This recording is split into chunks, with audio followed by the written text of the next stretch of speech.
मिला टाइम्स में खुशामदीद। बीजेपी का ये नेता जिसका नाम है बाल मुकुंद आचार्य मुसलमानों के हर मामला में ये टांग अड़ाता है, मुसलमानों के हर मामले में मुदाखलत करने की कोशिश करता है। इसकी तरफ से गुंडागर्दी की जाती है। 2 दिन पहले मुसलमानों से जुड़ा एक मामला था और वहाँ भी ये अपने लोगों को लेकर पहुँचता है, मुसलमानों के काम को रोकने की कोशिश करता है, लेकिन वहाँ पर इसका सामना हो जाता है कांग्रेस के एमएलए अमीन काजी से और फिर इसको पीछे हटना पड़ता है। इसने कोशिश की थी पुलिस पर दबाव बनाने की, प्रशासन पर प्रेशर बनाने की। इसको लग ये रहा था राजस्थान में बीजेपी की सरकार है, बीजेपी का ये एमएलए है, तो ये जो चाहेगा करेगा और दूसरों की नहीं चलेगी। लेकिन इसके साथ उल्टा हो गया, प्रशासन ने भी इसका साथ देने से इनकार कर दिया। उसके बाद अमीन काजी ने जिस तरह इसको लताड़ा, जिस तरह पुलिस को लताड़ा अमीन काजी ने, अपने आप में दिखाता है कि अगर आप सही हैं, कानून पर आप अमल कर रहे हैं, तो आपको किसी के सामने झुकने की ज़रूरत नहीं है। या बीजेपी का कोई भी नेता आ जाए, उसकी सरकार ही क्यों न हो, अगर आप मजबूती के साथ डटे रहेंगे तो उसको भी पीछे हटना पड़ेगा।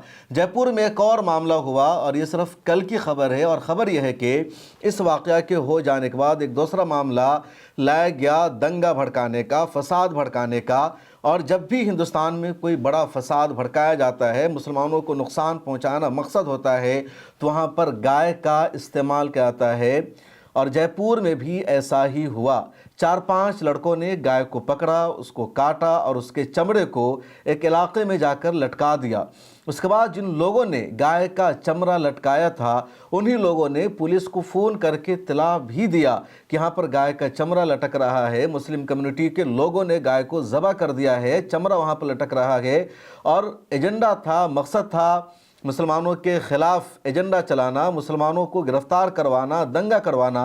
लेकिन जयपुर पुलिस की तारीफ़ करनी होगी कि जयपुर पुलिस ने जिम्मेदारी के साथ काम लिया, अच्छी तरह उन्होंने छानबीन की, इन्वेस्टिगेशन किया और उसके बाद उन तमाम लोगों को पकड़ा जो दंगा भड़काना चाह रहे थे, जो फसाद भड़काना चाह रहे थे।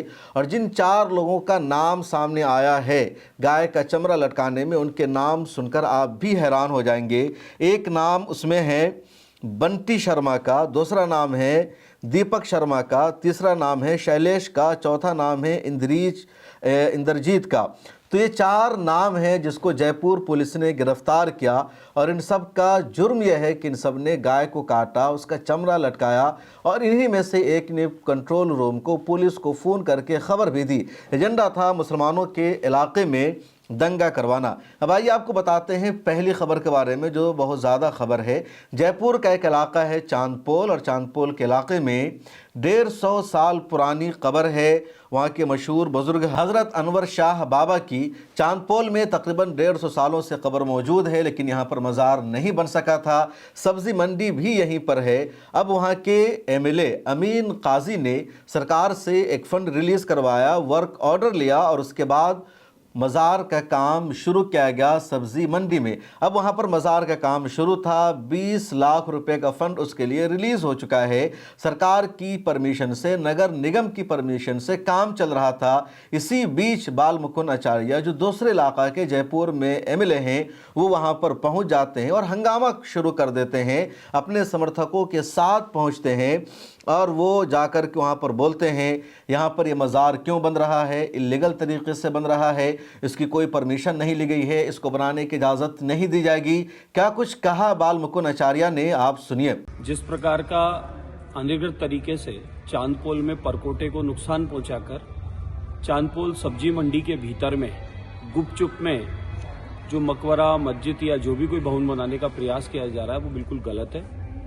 वहाँ के जनप्रतिनिधि किशनपोल के अमीन कागजी 20 लाख रुपए देकर और सरकारी सब्जी मंडी पर एक 4x4 का परकोटे में एक पुराना हरे रंग का एक जरा सा अतिक्रमण था, जिसको 400 गज करने का प्रयास करना बिल्कुल गलत है। जब कार्यकर्ता मौके पे गए और उन्होंने देखा, मुझे भी सूचना की, मैं भी पहुंचा, तो हमने देखा कि वहाँ 400 गज में परकोटे को नुकसान पहुंचाकर, परकोटे की दीवारों को तोड़कर, परकोटे के प्राचीन उन इमारतों को, पत्थरों को निकालकर उनके भीतर में सरिये घुसाकर छत डालने का जो प्रयास किया जा रहा है, वो बिल्कुल गलत है। और अमीन कागजी वहाँ की रजिस्ट्री नहीं करवाई है, वहाँ के वो जनप्रतिनिधि हैं, इसका अर्थ ये नहीं कि सरकारी जमीनों के ऊपर वो मकबरा बनाने का प्रयास करें। इसलिए बिल्कुल गलत है। वहां पर आज हमने हमारे कार्यकर्ताओं ने जाके अधिकारी को बुलाया। अगर किसी अधिकारी ने अनुमति भी दी है, पहले तो बात तो वो झूठ बात है कि अनुमति मकबरे बनाने की किसी ने दी है।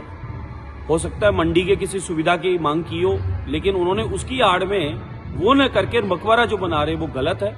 उसको हमने आज रुकवाया, अधिकारी को जिम्मेदारी पूर्वक कह के बता के आए हैं। लेकिन वहां जिस प्रकार से गाली गलौज करना, अपशब्द करना, गंदी गंदी बातें बोलना, अभद्र भाषा में बात करना, जो माहौल खराब किया है वहां के कार्यकर्ताओं ने, कांग्रेस वालों ने और जो विशेष समुदाय के लोगों ने, वो बिल्कुल गलत है। आपके पास में नियम पूर्वक कागज के अनुरूप अगर आपके पास अनुमति है और आप वहां क्या भवन बना रहे हैं उसकी पूरी जानकारी आपने प्रशासन को दी है, तो फिर आपको विचार नहीं करना चाहिए, जाके पेश कर देना चाहिए। लेकिन गलत तरीके से सरकार की जमीन पर उसका दुरुपयोग करके कब्जा करने का प्रयास करना और वहां मकबरा बनाकर 400 गज को रोकने का प्रयास करना, प्राचीन परकोटे को, इमारतों को खुर्द-बुर्द करने का प्रयास करना, वो बिल्कुल गलत है। आप पर आपराधिक श्रेणी में आप आते हो, आप पे कार्रवाई होनी चाहिए। और आप लोग सरकारी जमीनों पर इस प्रकार का कब्जे करवाकर जो माहौल खराब करना चाह रहे हैं, बिल्कुल सरासर गलत है। अब आप इधर उधर की बात करके और कब्जा करना चाहो तो वो चलेगा नहीं। और बात करते हैं कि कहाँ के आए, क्यों आए। ऐसा है भैया, ये पूरा राजस्थान, पूरा भारतवर्ष हमारा है और यहाँ पर इस प्रकार की गतिविधियां और अतिक्रमण कहीं भी होंगे उसको रोकने का काम हमारा है। तो हम इस प्रकार के अतिक्रमण नहीं होने देंगे, सरकारी जमीनों का दुरुपयोग नहीं होने देंगे और सरकारी जमीनों पर इस प्रकार के अतिक्रमण कतई नहीं करने देंगे। ये हमारी जिम्मेदारी है। अब इसको हम रोकेंगे, आप कतई इस प्रकार के काम न करें। इतना ही पर बाल मुकुंद आचार्य ने इक्तफा नहीं किया, बल्कि उसके लोग आ चुके थे। उसके बाद जब मुसलमानों को खबर मिलती है, अमीन काजी के लोगों को खबर मिलती है कि बाल मुकुंद आचार्य आ चुका है और वो मज़ार की तामीर में रोरे अटका रहा है, वो काम नहीं होने दे रहा है, उसके बाद मुसलमान भी वहाँ पर पहुँचते हैं, अमीन काजी के समर्थक पहुँचते हैं और इनकी तरफ से भी वहाँ पर नारेबाजी की जाती है। दोनों तरफ से नारेबाजी होती है। पुलिस प्रशासन पर बाल मुकुंद आचार्य ये दबाव बनाता है कि ये काम नहीं होना चाहिए, ये इलीगल है, इसकी परमिशन नहीं ली गई। और अमीन काजी पुलिस को बाज़ाब्ता नगर निगम का ऑर्डर दिखाते हैं, जो फ़ंड रिलीज़ हुआ वो दिखाते हैं। मुझे भी अमीन काजी ने भेजा, आप इसको अपने स्क्रीन पर देख सकते हैं कि पूरा नगर निगम का डॉक्यूमेंट है जो उनके पास मौजूद है। और उसके बाद अमीन काजी प्रशासन के साथ पूरे एतमाद के साथ बातचीत करते हैं और कहते हैं बाल मुकुंद आचार्य की गुंडागर्दी नहीं चलेगी, हमारे पास वर्क ऑर्डर है, हमारे पास परमिशन है, सरकार की इजाज़त से काम हो रहा है और बाल मुकुंद आचार्य इसमें हमें मुदाखलत नहीं कर सकता है। क्या कुछ अमीन काजी ने कहा, आप उसे भी सुन लीजिए। यहाँ का जनप्रतिनिधि हूँ, मेरी जिम्मेदारी है हर चीज को संभाल के रखने की, आपसे ज्यादा। सर यहाँ के लॉ एंड ऑर्डर की भी मेरी जिम्मेदारी है, यहाँ के स्वार्थ की भी मेरी जिम्मेदारी है। लेकिन आपको और सरकार के गुंडों को गुंडागर्दी नहीं करने दूंगा, ये धुन लेना। मैं कहाँ गुंडागर्दी करूँ? तो आप बराए कदम, बस आपकी अनुमति से ही काम हो रहा है, ये बात मानना। मैंने तो एक्शन शाखा को, जिस भी आदमी को बोल रहा है ना, मेरे पास बुला लो, यहाँ बैठा हूँ मैं। आप अपने अधिकारियों को कह दो क्या आके मेरे से मिल लें। यहाँ विधायक कोटे का पैसा है, आपकी अनुमति से हो रहा है, आपकी अनुशंसा से हो रहा है। सर सही बात है, आपके वर्क ऑर्डर से हो रहा है। और कोई आदमी आके बीच में इसको रोकना चाहे दबाव में लेके, उसने जितने अतिक्रमण में काम करा रखे हैं अपनी कॉन्स्टिट्यूंसी को संभाले। यहाँ पंचायती पूरे जयपुर का मालिक नहीं है, ये बात यहाँ क्या लेना देना उनका, मालिक नहीं है उनका, और वो डॉन भी नहीं है, ध्यान रखना। मेल में जाए ना, थाना का मतलब माहौल खराब करे, सरकारी काम के आदेश से हो रहा है। सरकार है, उनकी सरकार है, उनकी ज्यादा जिम्मेदारी, लेकिन उसकी भूमिका मुझे निभानी पड़ रही है, उसकी भूमिका मुझे निभानी पड़ रही है, सैक्रिफाइस हमको करना पड़ रहा है।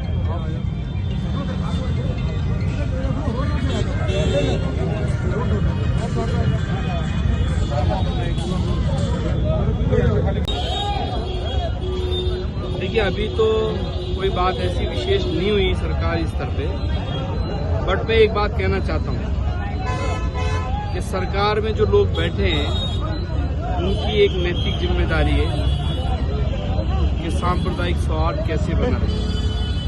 एक बड़ी चिंता का विषय है जयपुर के लोगों में, और मुझे हमेशा चिंता रहती है कि जब भी बाल मुकुंद आचार्य जी जाते हैं और इस तरह की बातें करती है, मुझे एक चिंता बहुत सताती है कि कहीं ऐसा नहीं हो इनके साथ कोई बदतमीजी कर ले। ये एक चिंता का विषय है। उससे और ज़्यादा प्रॉब्लम हुई, लेकिन ये समझने को तैयार नहीं है। आपकी चैनल के माध्यम से मैं अपील करना चाहता हूँ सरकार के लोगों से कि इनको समझाएं। हर जगह टांग अड़ाने की ये कोई प्रधानमंत्री नहीं है और ना ही कोई इतने बड़े ये शंकराचार्य हैं कि जो साहब इनकी बात हर सारी दुनिया ही मानेगी। ये जितने ऊपर है उतने नीचे हैं वो मुझे पता है सारा। ज़्यादा बातें जब मैं तो पर्दा रखना चाहता हूँ अभी। मेरी जैसी खुली किताब किसी की नहीं है। ये जो बातें करते हैं ना किस आदमी में कितने कितने अवगुण होते हैं वो अंदर से जानता है, उसके अंदर होते हैं। इसलिए मैं तो सरकार के लोगों को ये चेताना चाहता हूँ कि इन पे अंकुश लगाएं। शहर कोई मेरा मैं यहाँ 7 साल से विधायक हूँ तो मेरी जागीर नहीं है। मैं यहाँ लोगों को तकलीफ देने के लिए नहीं एमएलए बना हूँ। मैं यहाँ परेशान करने के लिए, एंजाइटी पैदा करने के लिए नहीं एमएलए बना हूँ। मैं वो विधायक हूँ जिसने इन मंदिरों के लिए 18 करोड़ रुपए लगाए थे। इनको बने हुए 2.5 साल हो गए। एक मंदिर के लिए कोई इन्होंने अनुशंसा करी क्या? किसी मंदिर में पैसा दिया क्या विधायक कोटे का? और मंदिरों की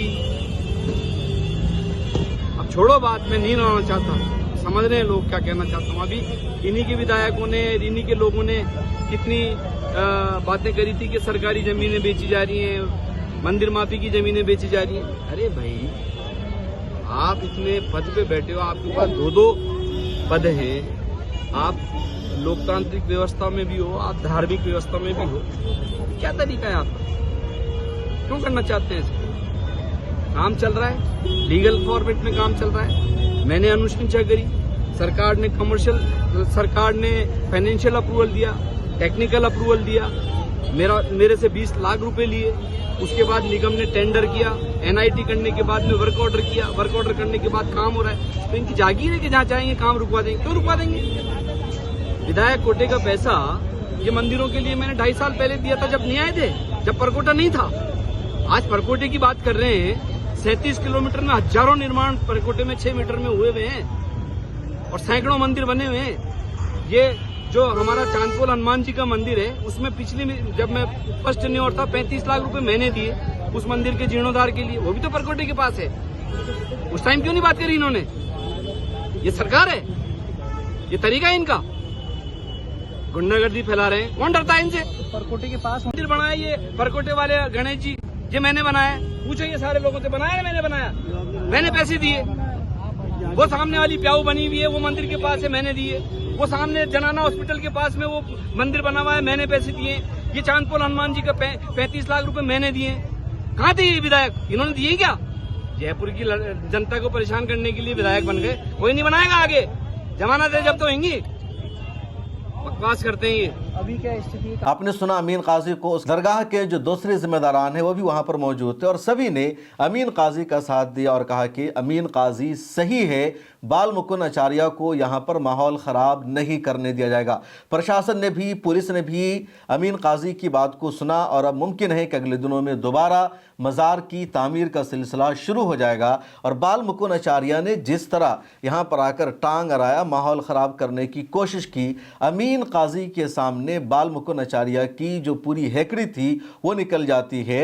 अमीन काजी ने जिस तरह पुलिस के साथ जिम्मेदारी से बातचीत की और कहा हम कानून के मुताबिक काम कर रहे हैं और हमें नहीं रोक सकता है। अमीन काजी ने यह भी कहा कि हमने सिर्फ मज़ार का काम नहीं करवाया है या हमने सिर्फ मस्जिद का काम नहीं करवाया, बल्कि हमने मंदिरों का भी काम करवाया है। 20 करोड़ से ज़्यादा का फंड हमने मंदिरों के निर्माण पर लगाया है। मंदिर का काम हम करवा रहे हैं, मस्जिद और मज़ार का काम हम करवा रहे हैं। लेकिन ये जो बाल मुकुंद आचार्य है, ये मंदिर बनाने के बजाय मंदिरों को बेचने का काम कर रहा है। मंदिर के नाम पर ये शख्स ज़मीनों पर कब्जा करके उसको बेचने का काम कर रहा है, प्रॉपर्टी बना रहा है।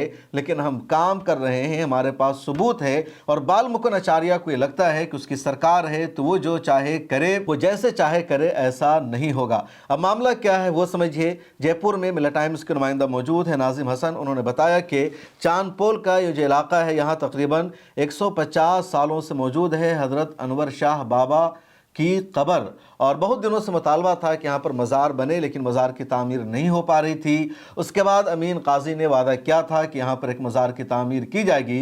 अमीन काजी ने बाज़ाब्ता ऑर्डर जारी करवाया, फंड रिलीज करवाया और 20 लाख रुपए के बजट से यहाँ पर काम जारी था। नीचे का काम हो चुका था, लिंटर पड़ रहा था, तभी बाल मुकुंद आचार्य ने वहाँ पर पहुंचकर हंगामा किया और कहा ये सरकारी ज़मीन है, जबकि वो सरकारी ज़मीन नहीं है और पुलिस की निगरानी में प्रशासन की परमिशन से पूरा काम चल रहा था।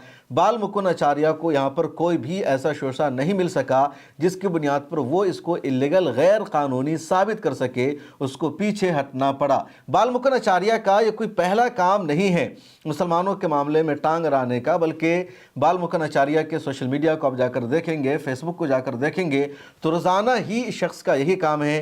कभी किसी इलाके में जाता है और मुसलमानों की दुकानों को बंद करवाता है, कभी ये कहता है कि जयपुर में लाउड स्पीकर से अजान नहीं होनी चाहिए, कभी स्कूल कॉलेज आता है और वहाँ कहता है कि मुसलमान बच्चियाँ हिजाब में नहीं आनी चाहिए। तो दिन रात का इसका यही एजेंडा है, इस्लामोफोबिया को बढ़ावा देना, मुसलमानों के खिलाफ नफरत फैलाना। हालांकि कई मामलों में इसको फटकार लगी है, कई मामलों में इसको शदीद हजीमत का सामना भी करना पड़ा है। इसके बावजूद बाल मुकुंद आचार्य अपनी हरकतों से बाज आने को तैयार नहीं है। और ये जो सबसे बड़ा मामला है कि 4 हिंदू नौजवानों ने गाय को काटा, उसके चमड़े को लटकाया और उसके बाद पुलिस को इन्फॉर्म कर दिया कि यहाँ पर गाय का चमड़ा लटक रहा है। मुसलमानों ने इस काम को किया है, मुसलमानों के खिलाफ एक्शन लो, कार्रवाई करो। और जब पुलिस ने इन्वेस्टिगेशन शुरू किया, पुलिस ने जांच पड़ताल शुरू की, तो ये 4 नाम निकले। एक बार फिर उन चारों नामों को आप सुन लीजिए। एक नाम है दीपक शर्मा का, दूसरा नाम है बंटी शर्मा का, तीसरा नाम है शैलेश का और चौथा नाम है इंद्रजीत का। इन चारों ने गाय को काटा, चमड़ा लटकाया और दंगा भड़काने की, माहौल ख़राब करने की कोशिश की। क्या कहना है वहाँ के लोकल लोगों का, इसे भी सुन लीजिए। अशोकपुरा मुख्यमंत्री भजन लाल जी, आपके घर से 300 मीटर है। आपके घर से 300 मीटर दूर अशोकपुरा में आपके बीजेपी के पदाधिकारियों ने गाय का गला काट दिया, गला काट कर टांग दिया। आपकी पुलिस जा रही है और वहां के लोगों ने जब ये कहा कि गला काट दिया तो उन्हीं को उठाकर बंद कर दिया। अरे ये जो गोरक्षा के नाम पर बीजेपी के लोगों जो पाप कर रहे हो, गायों को मार रहे हो, आपने गायों को काट दिया, हिंदुओं को काट दिया, बटोगे तो कटोगे, खुद नहीं बांट दिया, खुद नहीं काट दिया, गाय की गर्दन काट दी। मुख्यमंत्री जी आप खुद जाओ, अशोकपुरा जाओ, आपसे 300 मीटर दूर पर है। मुख्यमंत्री वो होता है खुद जाके हालात का जायजा ले, और जो लोग गाय काटने के लिए जिम्मेदार है उनका जवाब दो। वो हिंदू मुसलमान नहीं है वहां पर आपके ही बीजेपी के हिंदू पदाधिकारी ने गाय का गला काट के टांक दिया। आपकी पुलिस नाटक कर रही है, जाके जिन्होंने बेचारे कॉलोनी वाले उन्हीं को उठा के बंद कर दिया। तो गला तो आपके पदाधिकारी ने काटा। जाइए भजन लाल जी जवाब दीजिए, राजस्थान जवाब मांग रहा है। गायों की गर्दन काट रही है आपकी पार्टी के पदाधिकारी। ये रियलिटी है, ये सच्चाई है और इस तरह के वाक़यात लगातार सामने आते रहते हैं। वही लोग जो गाय को गौ माता मानते हैं, वो कहते हैं कि गाय को ज़बाह नहीं करना होगा, गाय उनके लिए माँ का दर्जा रखती है, वो गाय को किसी को खाने नहीं देंगे। वही लोग गायों को काटते हैं, उसका चमड़ा लटकाते हैं, दंगा भड़काते हैं। कभी ये लोग गायों की तस्करी करते पकड़े जाते हैं और पिछले दिनों में इस तरह की बहुत सारी खबरें मैंने आपको बताई है। सुधांशु त्रिवेदी की वो क्लिप तो आपने सुना ही होगा जिसमें वो शख्स कहता है कि नॉर्थ इंडिया में जो गाय पाई जाती है वो गाय है और आसाम में जो गाय पाई जाती है वो मिथु है, यानी वहाँ जो गाय काटी जाती है उसको हम गाय नहीं मानते हैं। नॉर्थ इंडिया में जो गाय पाई जाती है उसको हम गाय मानते हैं। यानी गोवा में अगर गाय को ज़बह किया जाए तो उससे इनको प्रॉब्लम नहीं, आसाम में अगर गाय ज़बह की जाती है उससे इनको प्रॉब्लम नहीं, केरल में अगर गाय ज़बह की जाती है उससे इनको प्रॉब्लम नहीं। लेकिन नॉर्थ इंडिया में, यूपी बिहार में अगर कोई गाय को अपने पास रखे, गाय का दूध खाए या किसी मुसलमान के दरवाजे पर इनको गाय नज़र आ जाए तो उस पर ये हंगामा शुरू कर देते हैं और कहते हैं कि हमारी गौ माता का अपमान किया जा रहा है। दरअसल ये उनका दोहरा स्टैंडर्ड है और इसी वजह से कई मरतबा मुस्लिम रहनुमाओं ने भी मुतालबा किया कि अगर गाय तुम्हारे लिए इतना ज़्यादा अक़ीदत और एहतराम का दर्जा रखती है तो फिर गाय को ही नेशनल एनिमल करार दे दो, ऐलान कर दो कि इस देश में नेशनल एनिमल अब कौ है, गाय है, कोई और जानवर नहीं। लेकिन ऐसा नहीं किया जा रहा है। अभी भारत सरकार ने ओमान के साथ एक डील की और भारत और ओमान के बीच में जो डील हुई है उसमें यही कि बीफ इंडिया से ओमान एक्सपोर्ट किया जाएगा। और इस वक्त दुनिया भर में अरब देशों में, कह लीजिए पूरी दुनिया में, बीफ एक्सपोर्ट करने वाला भारत दूसरे नंबर का सबसे बड़ा देश बन चुका है। और अरब देशों में जो बीफ एक्सपोर्ट किया जाता है तो उसमें सिर्फ काले जानवरों का गोश्त नहीं होता बल्कि सफ़ेद जानवरों का भी गोश्त होता है, यानी गाय का गोश्त भी बाहर मुल्कों में, गल्फ़ में एक्सपोर्ट किया जाता है। और इंडिया की इंडस्ट्री लगातार इस मामले में बढ़ती जा रही है। और ओमान के साथ मोदी सरकार ने जो माहदा किया है, जो डील किया है, वो इनके दोहरे किरदार को बता रहा है कि भारत में गाय के नाम पर ये बेगुनाह मुसलमानों की हत्या करते हैं, मॉब लिंचिंग करते हैं बजरंग दल के गुंडे, जहां जिस मुसलमान को पकड़ते हैं गाय का बहाना बनाकर मारना शुरू कर देते हैं। दूसरी तरफ ये सरकार गाय के नाम पर बिजनेस कर रही है, तिजारत कर रही है और इसके खिलाफ कभी कोई आवाज़ नहीं उठती है। इस वीडियो में इतना ही, मुझे दीजिए इजाज़त। आपसे गुजारिश है, डिस्क्रिप्शन में मिल्ला टाइम्स की वेबसाइट का लिंक मौजूद है, उस पर क्लिक कीजिए और हमारी मंथली सब्सक्रिप्शन ले लीजिए। ज़्यादा नहीं, सिर्फ 99 रुपये की मंथली सब्सक्रिप्शन ले लीजिए, यही आपसे गुजारिश है। फिर मुलाकात होगी अगली वीडियो में, जब तक दीजिए इजाज़त। अल्लाह हाफिज़।